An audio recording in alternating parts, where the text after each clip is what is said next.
Welcome to this particular live stream. And my channel is very new, as you know, and I'm still trying to grow the channel and helping people to learn, to grow. And the classes that I do here are not sale classes. I'm not doing this to sell something. I'm doing it to share information, to share knowledge. And my name is Shamla Tan, and I am a spiritual teacher and wellness facilitator. And I have been a spiritual teacher for more than 20 years. So my journey has been a very long one, many ups and downs. So in all that I do, I've always been very focused on development of consciousness, growing spiritually, importance of defining one's consciousness through psychology. And so I learned a lot through spiritual psychology. And in the past few years, I've been very involved in doing shadow work. Okay, so shadow work is such an important aspect of spiritual development and growth. And I feel that this is the missing link for many spiritual practitioners, mostly because in many spiritual practices, shadow work is kind of shunned or denied because people see it as non-spiritual. They feel like it is not a high-level spiritual practice. But in truth, it is. I feel that if you're able to confront your shadow, confront your dark side, you are at, the highest level, in terms of being able to confront self and work through your issues, instead of doing spiritual bypassing, which is, you plaster over your issues with spiritual practices and not want to confront those emotions, and they stay stuck and trapped in the physical body. I know so many spiritual people who are struggling with that, all the emotions stuck in the body, and they manifest as diseases. Unfortunately, that's how it is. And so as spiritual practitioners, meditating alone is not enough. And no matter what sort of traditional religion you have or traditional practice you have, it is really important to work on your psychology. Because without psychology, you really can't grow. All right, and that's the truth. I know most people don't want to hear that because it involves work. It involves hard work. It involves doing the actual work, right? And everybody wants like quick fix. Everybody wants to ascend, like in the new age term, they call it growing spiritually as ascend. They want to ascend quickly. They want to ascend on a fast path, but there is no fast path. I feel it's just an illusion, right? The fastest path is in fact the path where you move through your negativity. You've got to move through it. You don't skip over it, don't bypass it. Really need to be in the body. All right. So one of the key topics in shadow work is ancestral healing. And in ancestral healing, there is so much to uncover, because we have so much hidden stuff, within our being. And I'm just looking at some technical something that is not working, but never mind, I'm just going to ignore it for now. So in shadow work, right, we are really looking at a lot of hidden agenda that we've been carrying within our bodies because it's in our ancestral line, is in our DNA, is in the mindset. And so when we are,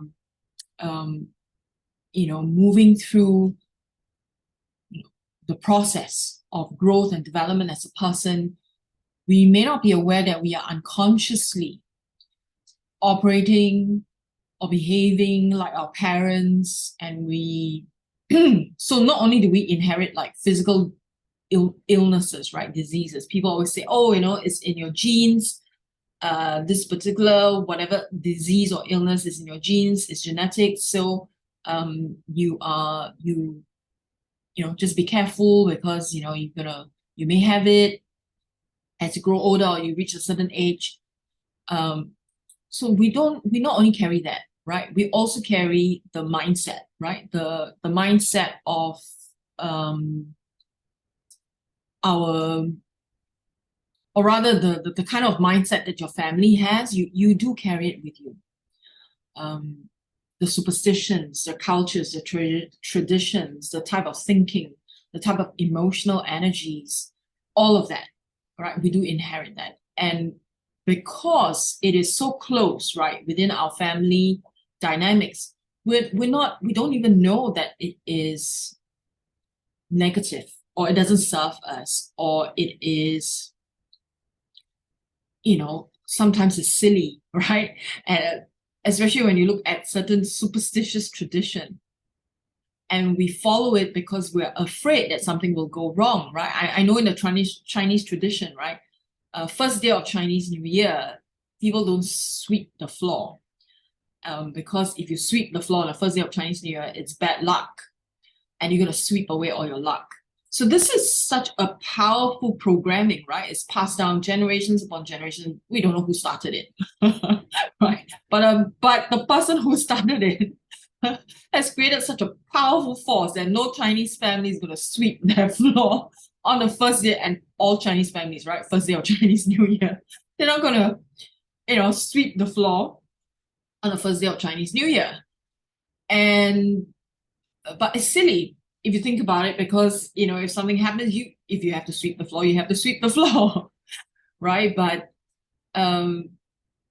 people get so trapped in it, right? And the younger generations have been imprinted by this. So even my daughter, right? My daughter is 17 and she is mixed race, and she hears all this. And so first day of Chinese, or before Chinese New Year, she would say, "Oh, I better clean my room. I don't want to clean my room on the first day of Chinese New Year," which I find it so amusing. I said, "Hey, if you drop something, you need to clean up. You need to clean up, right? Don't be silly." But that happens. It's a very, very powerful programming. So we have a lot of these things that we carry within us. I mean, sweeping the floor is silly. It's not going to do any harm to us. So that's fine, right? So we do inherit funny stuff, good stuff, not so good stuff, all at the same time.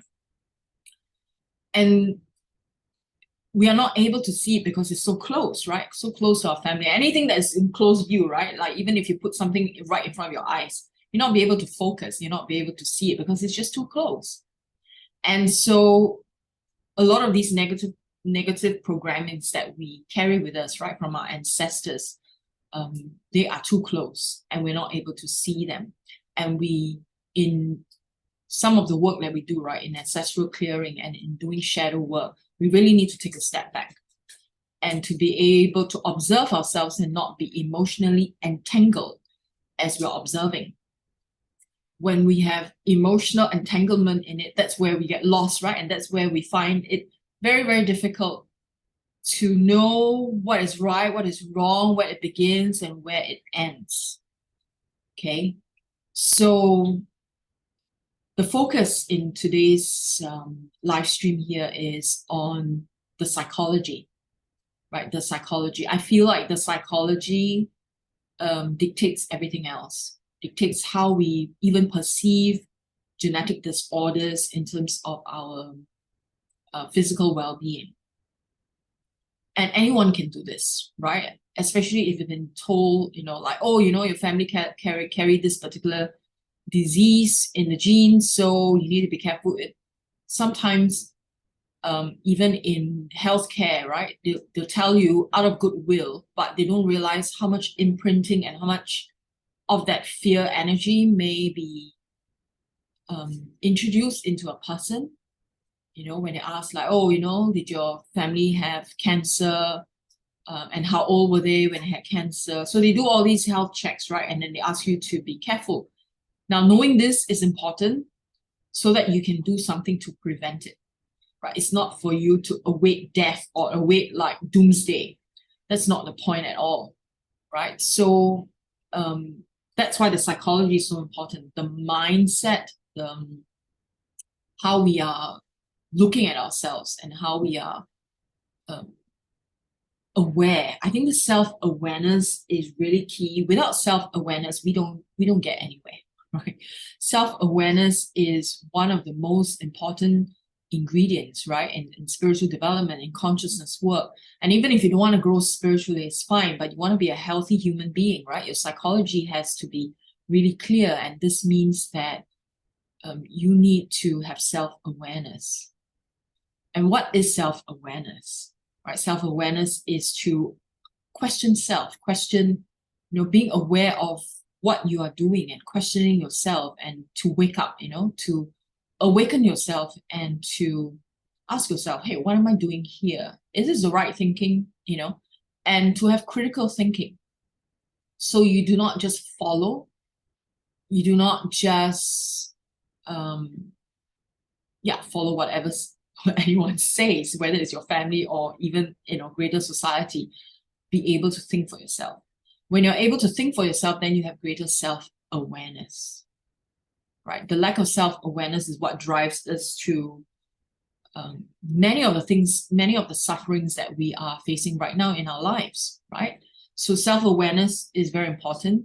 So bringing conscious awareness. So one of the things I would recommend that you do as homework is, in your journal, write a list of things that are practices or mindsets or thinking nature that your family, follows really, really strictly, or maybe even casually, like, the Chinese New Year thing, no sweeping floor, first day of Chinese New Year, right? So that is one thing you could put on your list. Some families would have a certain way of doing things, like if you think this way, I'm trying to think from the top of my mind, some of the things that I've been taught, since I was a child. But, because I've spent so much time in my own consciousness work, working through my psychology, that I've abandoned many of these thinking, right? Such as the Chinese New Year, no sweeping floor on first day. It has no meaning to me. So that's one thing, right, that I abandoned. The good stuff I keep, of course. My father is a very strong proponent of don't take so much processed food. He nags about this a lot. No fast food. He does this a lot when we were younger. So this is strong in me. So this is something that I strictly follow as much as I can. And so in terms of health, right, I inherited some good thinking. I think because, my family line, I guess, my father has witnessed enough, the family members inheriting certain diseases, right? So we inherit good stuff as well. So in your list, write down all the things, the thinking, the mindsets. I know some families do this, right? Like if you make a mistake, instead of helping you to correct yourself, you are being chastised, you are being blamed, you are being called names. That is a practice that you don't want to inherit. You want to break that cycle, because if you inherit that, then you're going to do it to yourself. It's an automatic thing, right? You will do it to yourself, and then you do it to your children and future generations. So you get chastised for making mistakes. Like instead of learning from mistakes or teaching you to learn from the mistakes, you get chastised. That's one example. Another one where I observe a lot is when children go out to play, right? They're on a playground and then they fall down, and instead of comforting the child, sometimes the parents would hit the child for falling down. Which, you think about it, is as an outsider looking, right? You think like, what? What's going on? The child fell, the child hurt himself or herself, and you're hitting the child, like you're causing more pain. But what is actually happening is the parent losing control of the situation, right? They feel like they have lost control of the situation, and they're trying to gain control back. And so in order to gain control back, they express anger. And because they're not able to contain the anger, it comes out as violence, right? Physical violence. I consider any hitting of children or caning children violence, is an act of violence. no matter what you want to say about this, I know people like to argue with me and they say, oh, you cannot spare the rod and spoil the child, that sort of thing. But it's an act of violence. To me, there's no two ways about it. Okay, it is an act of violence. So sometimes people say, oh, I was caned a lot as a child and I turned out fine. But when I observe the person, I said, I don't think so. I don't think you turn out fine. You have so much baggage and the shadow energies and all that, and you're not even aware, right? So that's something that you might want to also consider. I mean, if you've been hit a lot as a child, you might want to put down in your list, right? Things that you inherit from your mother and your father. Some of the things that we carry with us would be our parents' pain, right? As children, maybe we listen to their stories about how they suffered and their pain, and usually they share out of goodwill. They share because they want us to learn, they want us to understand. But if we're too young and we're not able to process the information, we will take it as pain and we carry that pain, and we may not realize that we carry that in our bodies. And when we grow up, these seemingly sad energies or depressive energies or anxious energies that we have no idea where they come from suddenly surfaces, right? It could be energies that we are just simply carrying, from our parents. So we inherit that, all right? And we don't want to pass down these emotions or thought forms or mindsets. I pass it down to our children. Okay. Now, if we don't have children, then we may then go into self-attack, right? Into the consciousness where we go into our in how we communicate with our inner child. Okay, so that can happen. So in your journal, make a list of all the things that you can think of. I mean, there's no rush, there's no deadline. Keep an open journal about this, like every time you spot something, you journal it. You write it down like, oh, this is one thing that I inherited, from my mother or my father.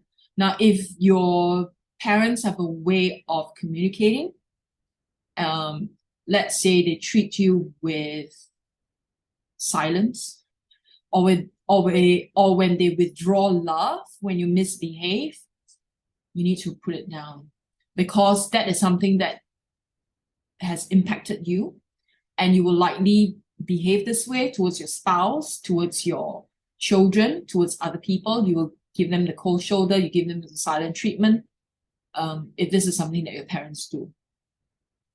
And if your parents, just observe, like the things they do and the things you do, the way they communicate with you and how you communicate with your spouse, your partner, your loved ones.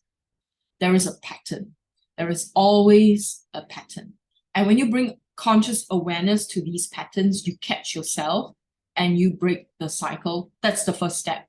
Second step is to heal, of course, the woundings, right? You heal.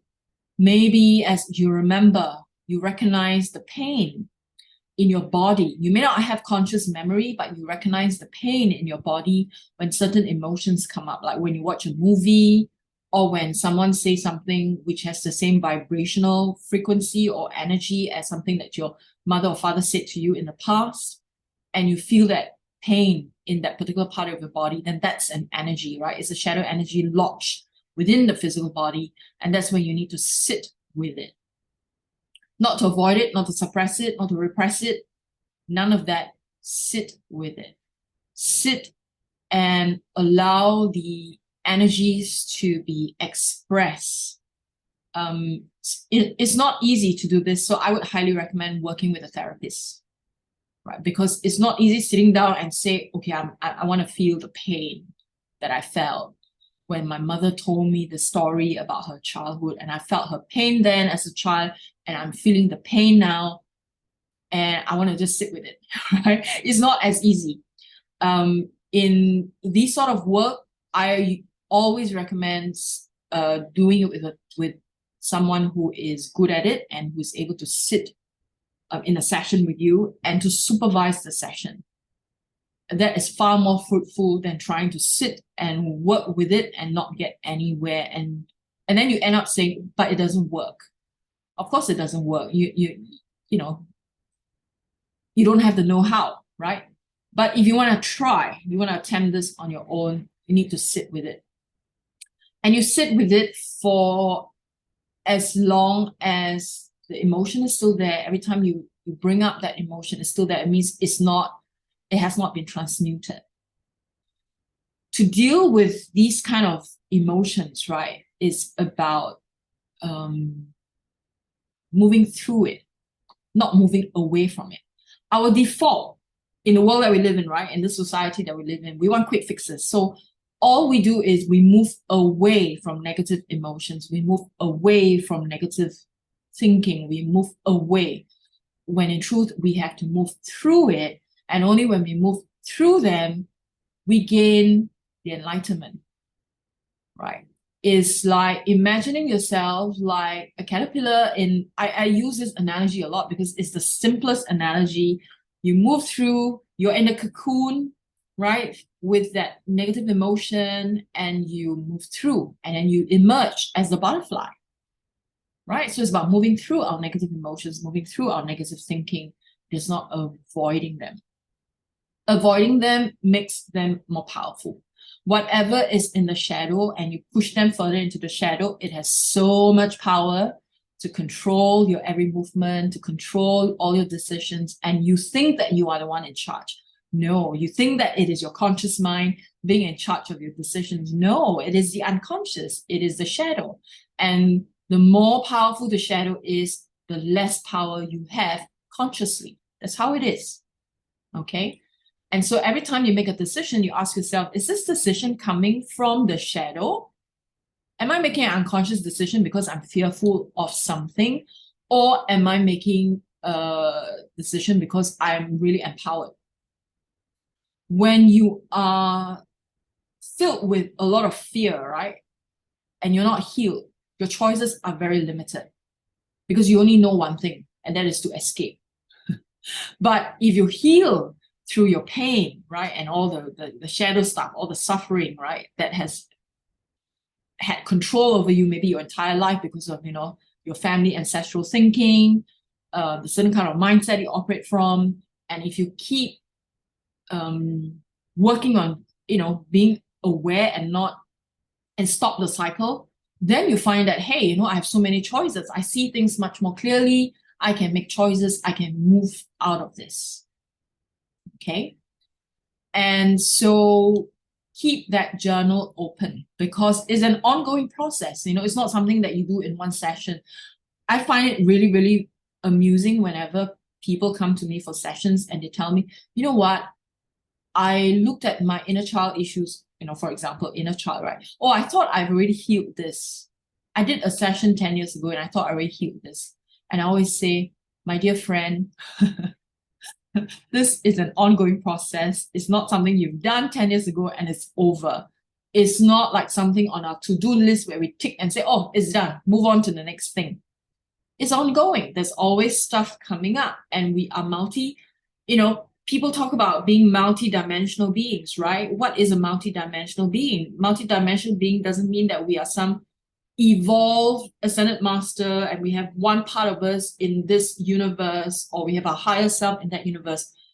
That's not the definition of multi-dimensional being as I see it. I see multi-dimensional being as we have these different aspects of us experiencing life at different timelines in our life that we have experienced that are unhealed, that we left behind. The child that we left behind when we were caned as you know, as a 6-year-old. The 14-year-old that felt the pain when we broke up in our relationship and we did not heal that. That one we left in one universe, right? Waiting for you as a grown-up to come and retrieve that, you know, that 14-year-old to bring the stuff up to be healed. Right? So this is the true multidimensional, not the fantasy multidimensional. This is something that I feel very passionate about, and I like to drum into so-called light workers and spiritual people constantly. Because when they are so proudly declaring that they're multi-dimensional beings, and I wait to listen, okay, what do you mean by multi-dimensional beings?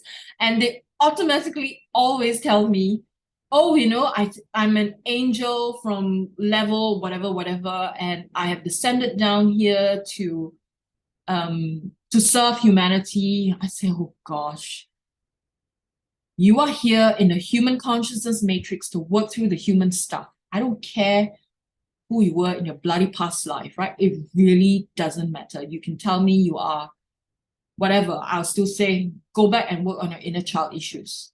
You can tell me, right, past life you were Cleopatra or Jesus Christ or whatever. If I see that you have inner child issues, you jolly well work through your inner child issues. You are not free from it. You are not, as long as you enter into this energy matrix of the earth, you will be confronted with all of the ego issues, the consciousness issues. You carry that in your matrix. You are never, you don't have immunity from it. Unless you're an avatar. And avatars are rare. And currently we don't have one on the planet as far as I'm aware. Okay? So it's really important. So multi-dimensional being means that you have all these stuff that you have not retrieved. All these broken bits of your consciousness all over, scattered all over in your energy field, in your aura, that's still bits and pieces, and you want them to come together. You want them to be integrated in, so you become whole. That's the only way to become whole. You don't become whole just by integrating your higher self. You become whole also by retrieving all these broken parts of you. I know people in New Age don't like to use the word broken, right? I'm not saying that you are broken, right? I'm saying those parts that are not healed. And, the unhealed parts of self needs to be integrated. So ancestral stuff, right, plays a major, major role, okay? So you can, in some meditation practice, you might like to go into,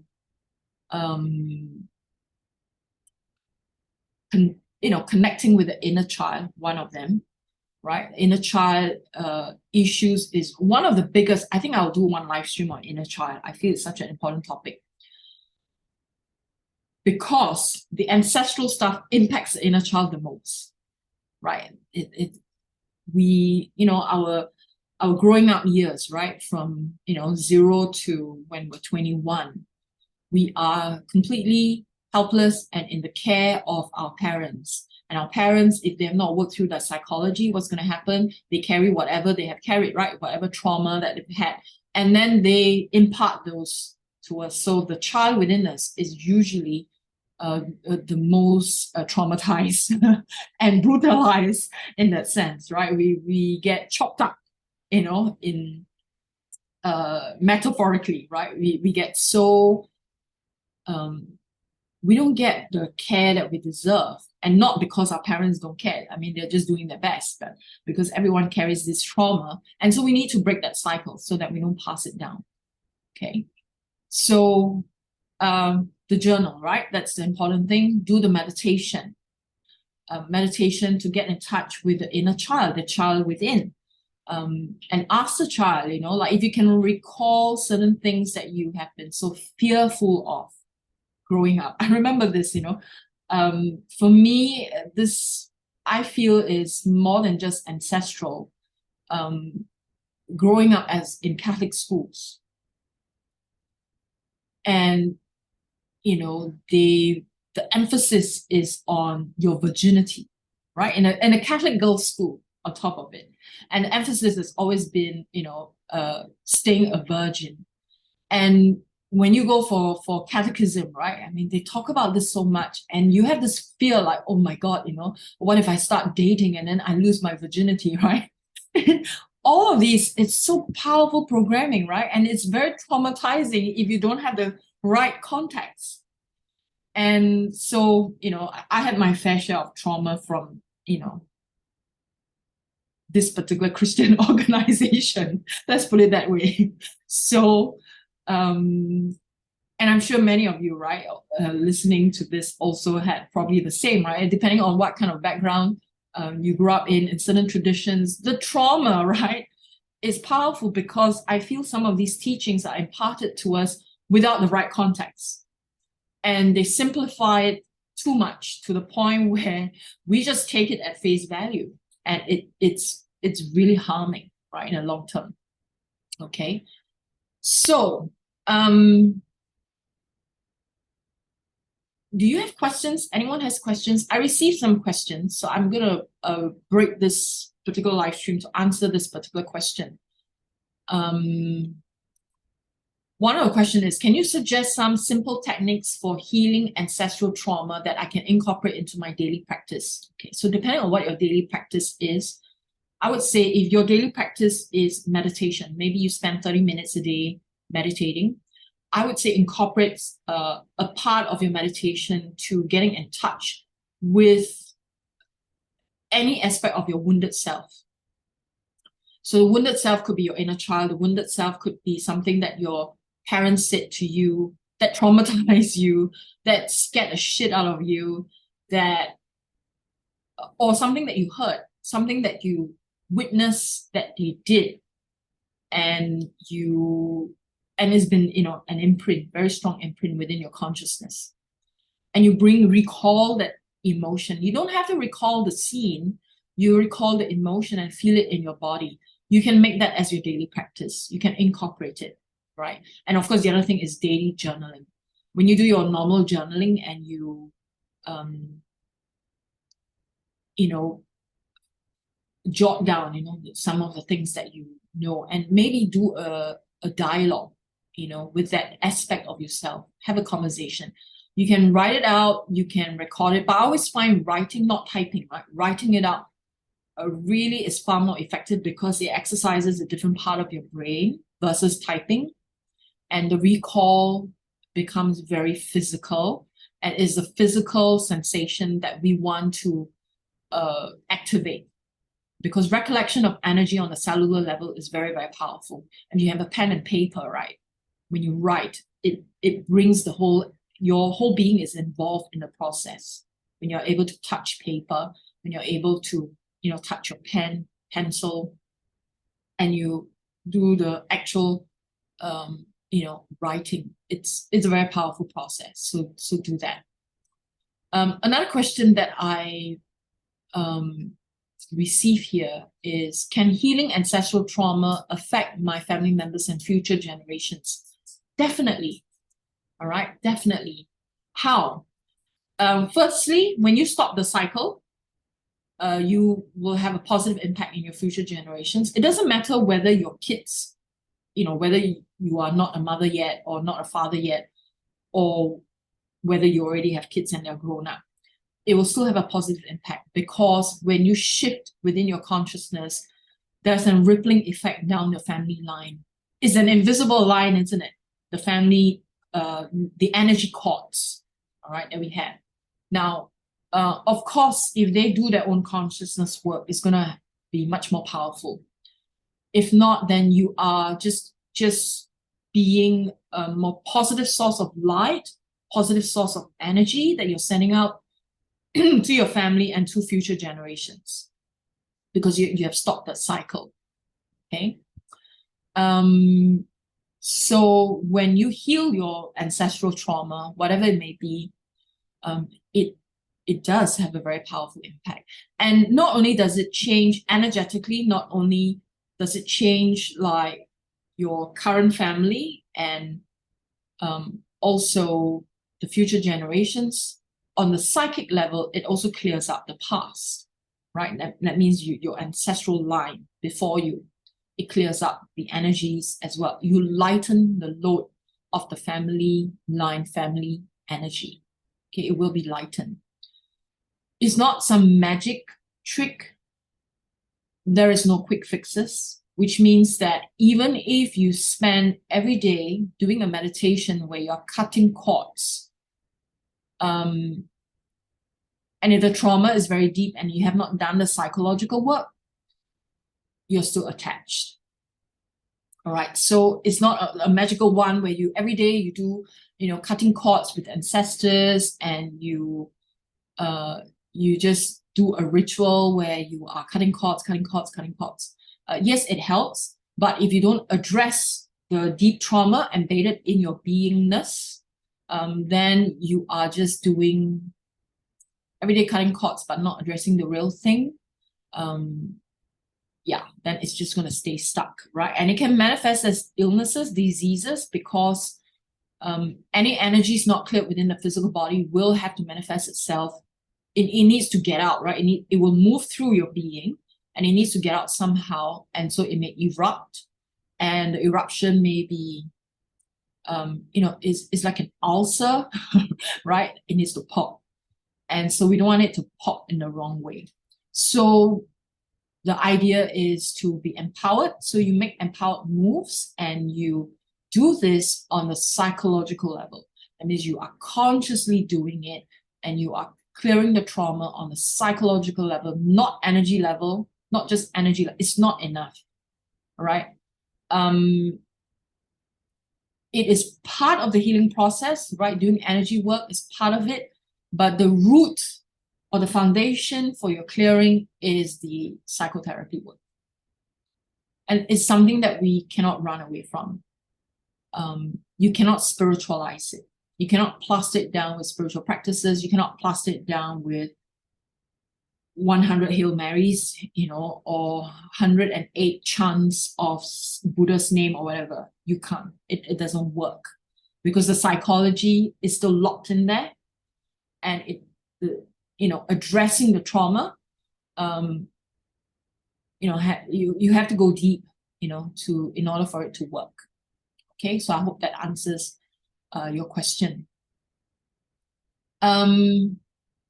Can you share a personal experience?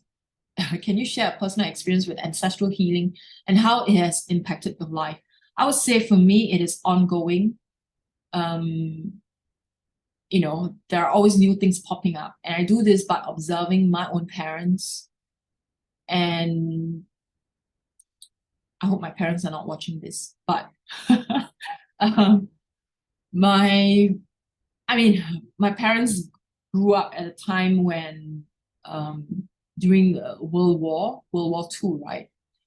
During the Japanese occupation, as they call it.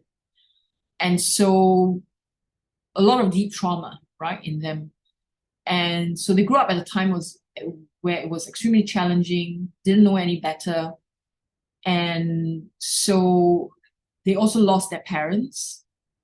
I think both of my parents lost at least one parent. And so the inner child was not given the space, right, to grow up in a way. So there's, a lot of deep trauma.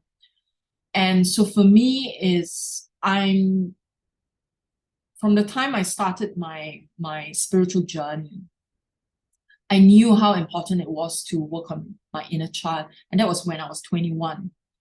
I started reading books, and I knew that there's something off in my parents. When I observed them, something is not quite right. And so I did a lot of reading, did a lot of research, worked through inner child issues, and for me, I became really, really passionate about inner child work. And I started, doing inner child regression for clients and all that when I started my practice 10 years down the road, right? When I was 30, I started doing this work, journaling with clients or working through inner child stuff.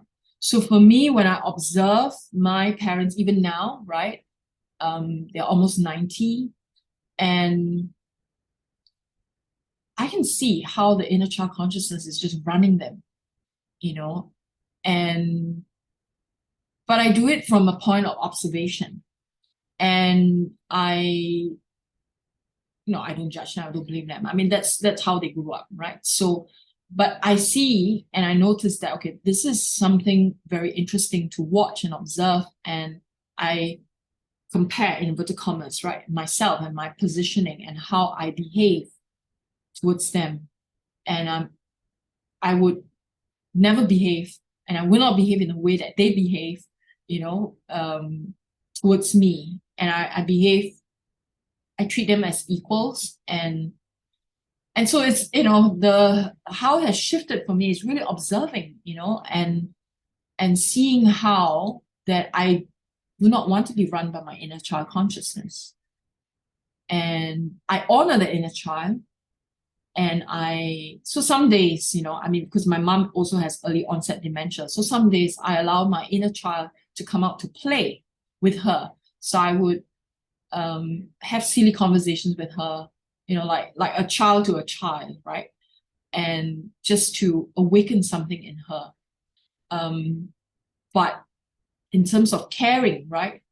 I see caring for her. I operate totally from my own inner parent, the adult consciousness, and seeing how they need my help.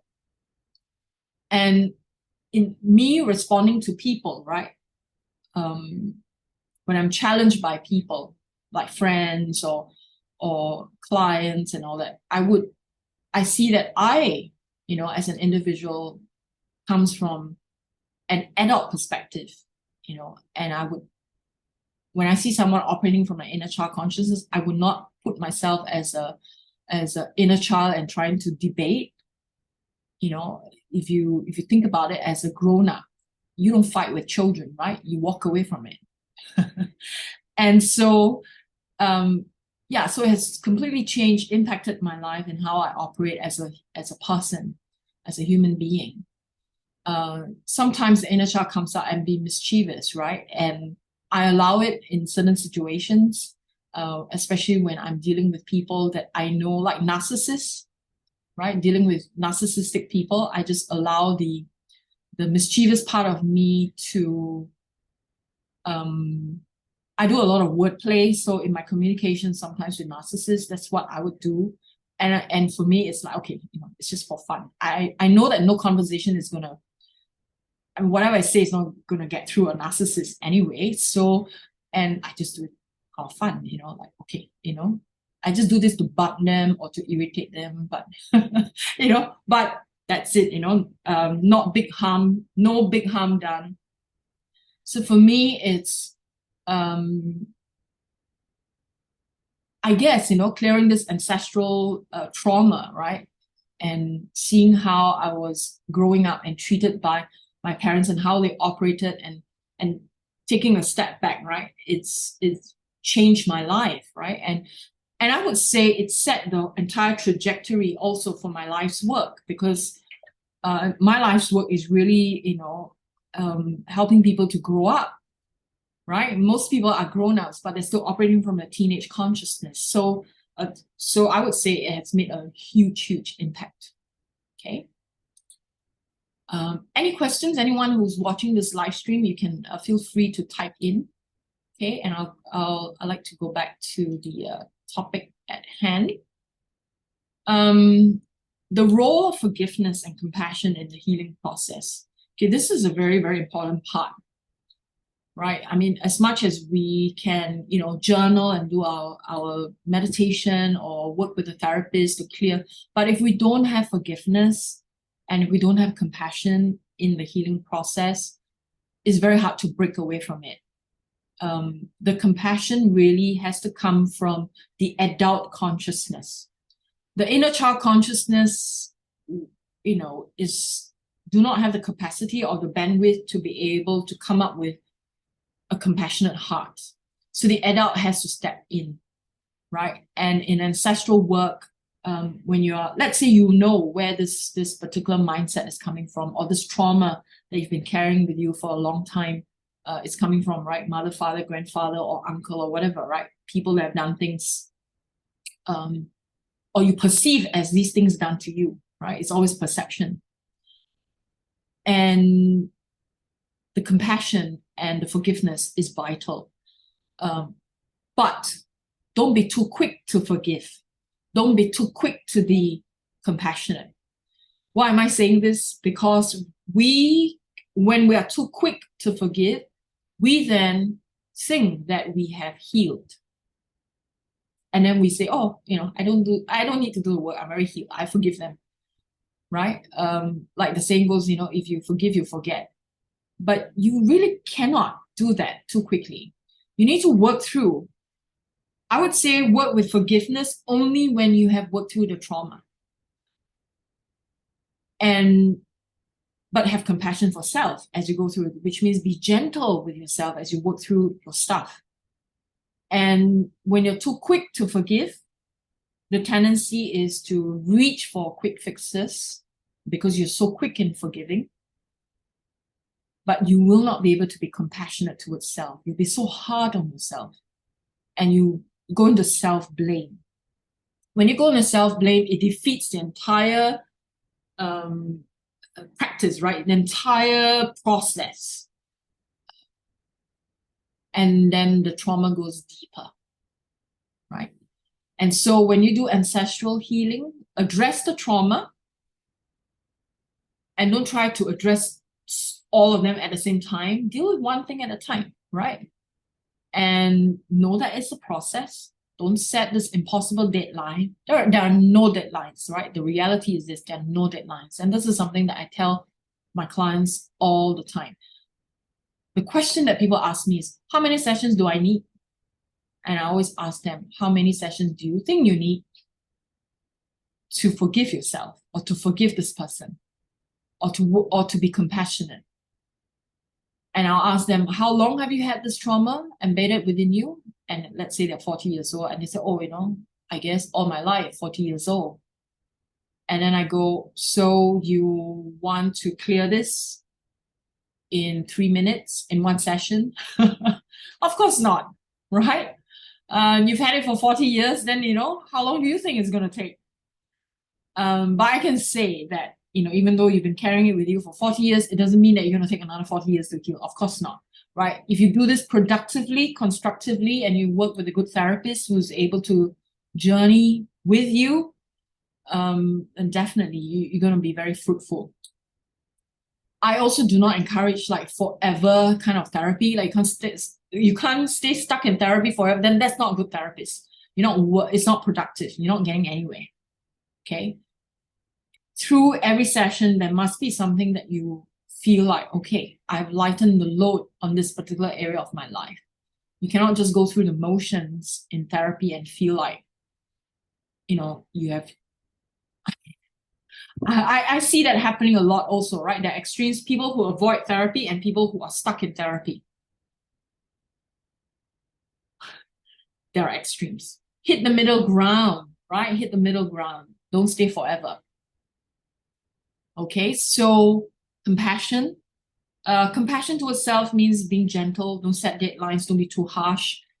Don't be harsh at all. And work through it and know that it is deep trauma that you're carrying within yourself and you need time, right, to work through. Okay. And as you work through, pay attention to the sensations. Have the self-awareness of how light or how much lighter you may be feeling physically.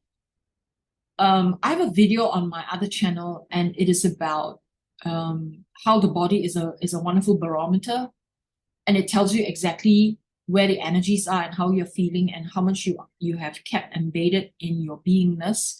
I'll send an email out if you're on my email list. I'll send an email out to give you the link on that particular video, and you can watch it. It's a very short video, and I talk about how our body is a wonderful barometer, and so our body, right, to have this awareness of how your body is holding on to certain fears, certain ancestral stuff, right, is really, really vital. In doing ancestral healing work, having body awareness is very important. And I always recommend grounding, right, every day to ground your energies, to have body awareness. When you have body awareness, you not only automatically take better care of yourself, you become very conscious of what you consume. Consumption is not just food. Consumption is what you take in emotionally, mentally, spiritually, and you draw clearer boundaries, right? So body awareness is really, really important when you want to clear ancestral stuff, because a lot of the ancestral energies are encoded in our DNA structure. And when you have that body awareness, you are communicating and you're telling your physical body, you are rewriting your DNA in that sense. Right? You're feeding your cells, you're telling your cells, hey, I'm shifting. And I want to have this awareness that when I have certain emotions in my body and when I make different choices in my body, I want to make a different choice. And when I consume a different thing, as opposed to, like, let's say you are really tempted to consume this unhealthy processed stuff. And then you say, I make a different choice, right? I dump the junk food and I go for a healthier option. You are telling yourselves that you are worth it and you are rewriting your DNA, right? Because your cells are listening to you all the time. And when you're able to do that, you clear some of the stuff, right? I mean, if you grew up in a family where you're fed with fast food, instant noodles, right, and all that, maybe, you know, your home environment is such that there's no one to cook, or your family can't afford more nutritious meals, then you grew up on that. And that may be comfort food for you. And you may have it once in a while, it's fine. But if you have it constantly and daily, you are telling yourselves that you are worth junk, right? And when you're worth junk, that means that you are going to just hold on to the junk ancestral programming, the thinking, the mindset, the, you know, all that junky stuff, which obviously you don't want to hold on to. So body awareness plays a huge role, okay, in ancestral clearing. Okay. Okay, so a question here. Why do I feel everything is meant for me? Can you clarify that? What do you mean by everything is meant for you? Are you saying the bad things are meant for you, or are you saying the good things? Can you clarify that question for me, Fiona? Okay, and I'll come back to your question, okay? Once I get that clarification. So, let me see what else is on my list here. Okay, in terms of rituals, I feel like rituals do play a part, right, in our healing process. We all need rituals. We're humans, right? We all need rituals. So these rituals can be a ritual that you create. Maybe you want to create a space when you are, let's say you want to sit down before meditation or sit down before you do journaling. And the focus is really on ancestral stuff, right? You can create a ritual where maybe you light a candle, right? And when you light a candle, you look at the flame and you dedicate this light, right, to your family ancestral line. And that is, you know, ritual, right? And every time you light a candle, it reminds you of your ancestral line and how much more empowerment, you know, you're looking forward to, and how much healing light you're sending to your ancestral line. Okay, so that's one ritual, an example of a ritual that you can incorporate into your, you know, your practice. You can also, you know, have different rituals. You know, some people like to maybe have a tea, right? A mug of tea when they are doing certain journaling. So that can be a ritual as simple as tea, coffee, you know, like a drink. And you do a ritual. Am I still here live? Okay, something disappeared on me. And I'm wondering whether I am still, I hope I'm still live. Okay. Okay. So I'm getting back to what Fiona said. Oh, okay. Whatever I'm speaking, you feel like it's getting stuck in therapy. Okay. Yeah. I would suggest maybe a change of scenery, maybe good for you if you're getting stuck in therapy and not getting anything out of it. Look for someone else, do something more productive. If you find it's not empowering, then you're stuck in a loop. Okay, that's my advice to you. Okay, so I hope that helps, Fiona. Does anyone have questions? Anyone watching live? Do you have any questions besides what I just shared?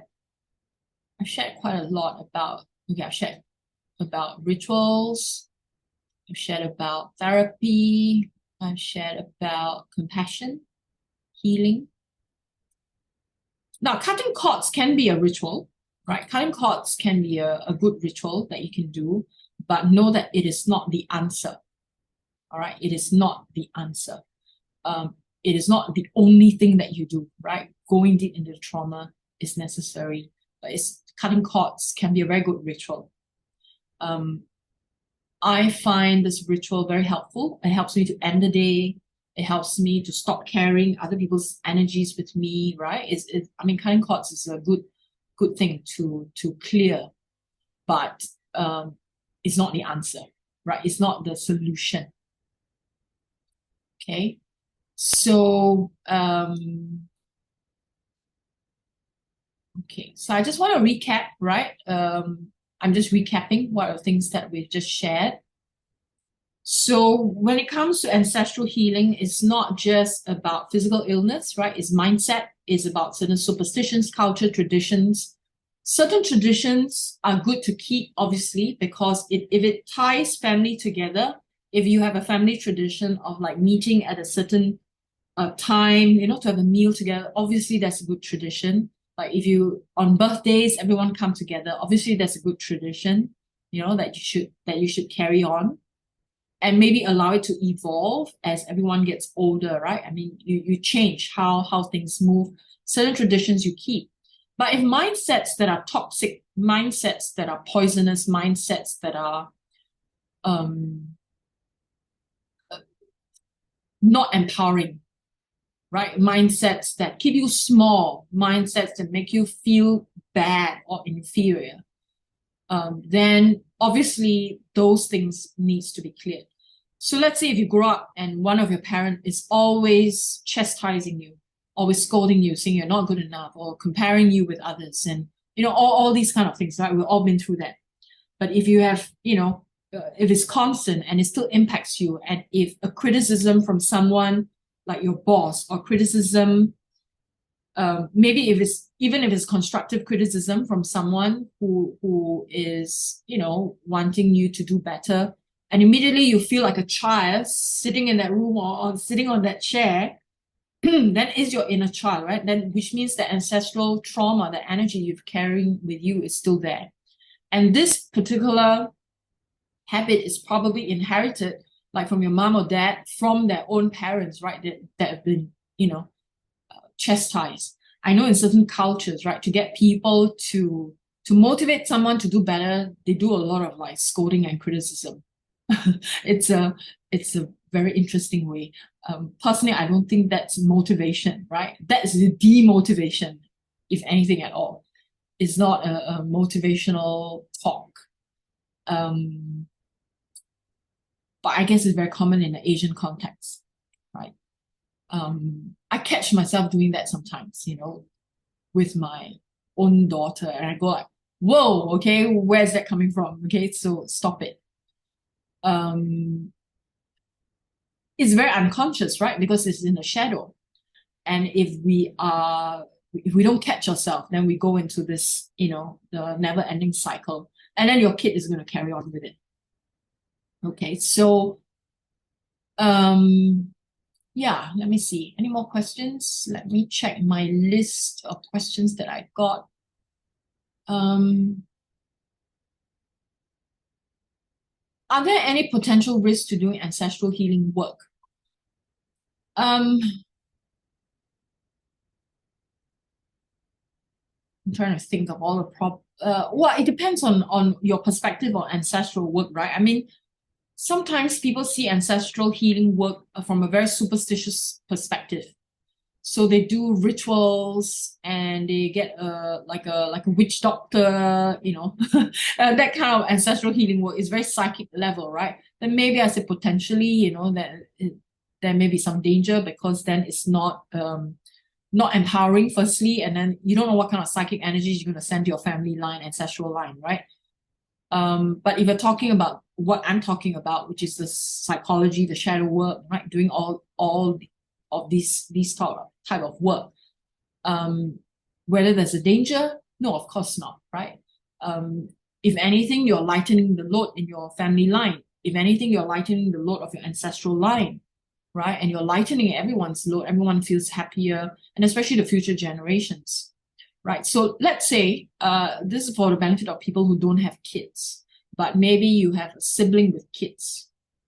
When you make that shift, right, the future generation in your sister's family line can also be positively impacted.